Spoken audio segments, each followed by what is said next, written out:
चाबा हिलको baby land छ नि त यो दिदी उयो बल बोक्दै झुक्कै हेलो गाइज गुड मर्निङ। आज चाहिँ म मेरो भाइलाई सरप्राइज दिन खोजिरहेको छु। आज उसलाई सरप्राइज दिन्छु। सरप्राइज चाहिँ के हो हजुरहरू भिडियो हेरिदिनु होला है त। साथीहरू हामी चाहिँ आइपुगिसक्यो। अब साइकलहरू किन्नलाई साइकल पसलमा यत्रो टाढासम्म आइपुग्यो। साइकल उदय समातेर गुडाउने खालको के हो र? खोइ त पछाडि छैन त।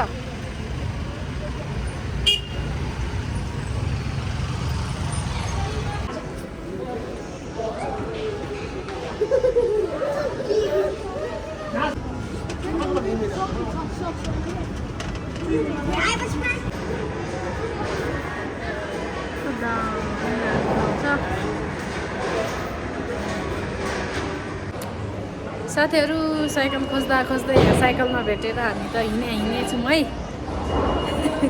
केल टावरतिर तहाला चाहिँ हुन्छ खोइ त कहाँ छ त साइकल खोइ। माथिको फर्स्ट फ्लोरमा कहाँ फ्लोरमा आइपुगेको छैन। आउँदै सब गेम खेल्ने ठाउँ हो क्या बच्चाहरूलाई ल्याएर यहाँ।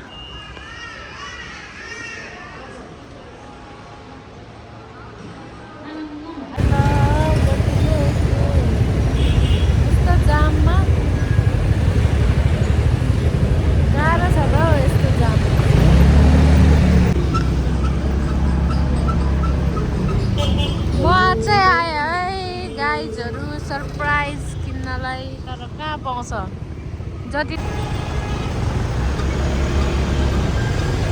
यतातिर डल पसल थियो के यहीँनिर एउटा डल पसल थियो ठुलो खालको खोइ त।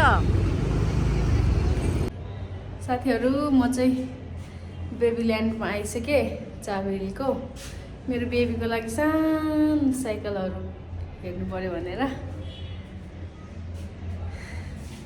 यतै मुख फर्काउने मान्छे किन मुख फर्काएको हो भने मान्छेको यो चाहिँ मेरो बेबीको लागि पनि अनि भाइको लागि पनि आज साइकल किन्नुपर्ने थियो नि त। त्यही भएर म चाहिँ किनिदिनु पऱ्यो। आज मेरो भाइले चाहिँ सरप्राइज हो। उसलाई चाहिँ केही भनेको छैन। उसलाई चाहिँ थाहा पनि छैन कि म यो ठाउँमा साइकल किन्न आएको छु भनेर। हेर्नु न यो ज्याकेट लगाएको चाहिँ लगभग 3 महिना भइसक्यो। खोल्दैन धुँदैन मैलोले पुरै कालो भइसक्यो। कलरै चेन्ज भइसक्यो कि यसले लुगै धुँदैन अल्छी। होइन झुट बोलिरहेको झुट। अस्ति भर्खर लगाएको मैलो भएर 3 महिना भने उसले चाहिँ। यो चाहिँ मेरो छोराको लागि बाइक। अब बाइक त यहाँ छ र पनि यो पनि बाइक जस्तै देखिरहेको छु। फिट गर्दै हुनुहुन्छ दिदीले।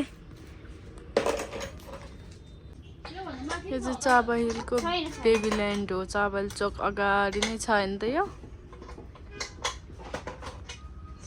बेबीको लागि A to Z खेलाउन यहाँ पाउँछ है दिदी। उयो बल बोक्दै झुक्कै लगिदिने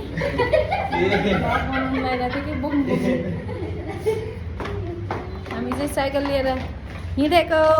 अब यस्तो गर्नु पर्यो कि छोराको लागि साइकल लगेर सरप्राइज दिनु पर्यो। साइकल भनेपछि छोड्दै नछोड्ने त जसको नि च्याप्पै समात्नु जाने के गर्ने गाइस। हामी चाहिँ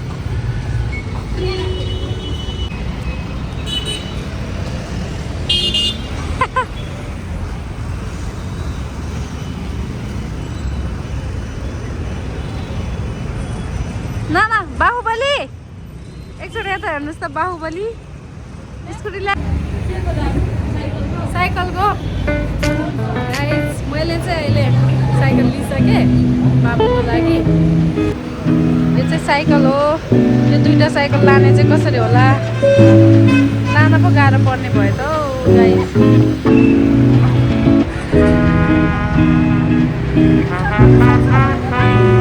मजा आयो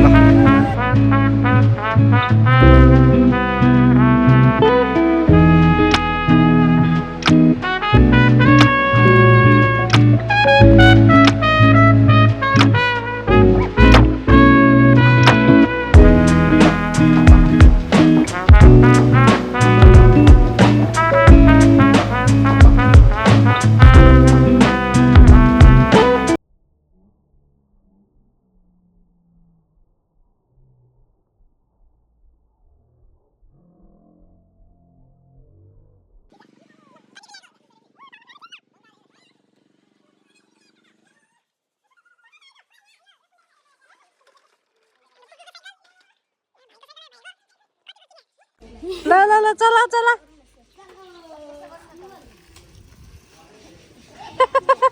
हिँडिहाल्यो नि हिँडिहाल्यो गदा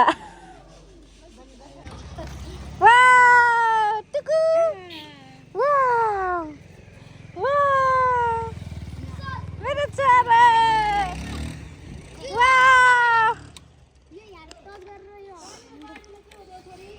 हो त्यहाँ थिएछ अनि हो त्यस्तो गर्न हो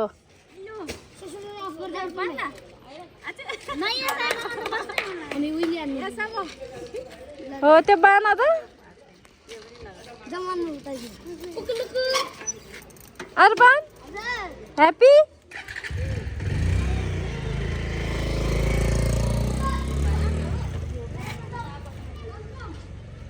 है है मेरो छोरालाई फाइनल्ली बच्चाहरूको सपना पुरा भयो मेरो छोराको पनि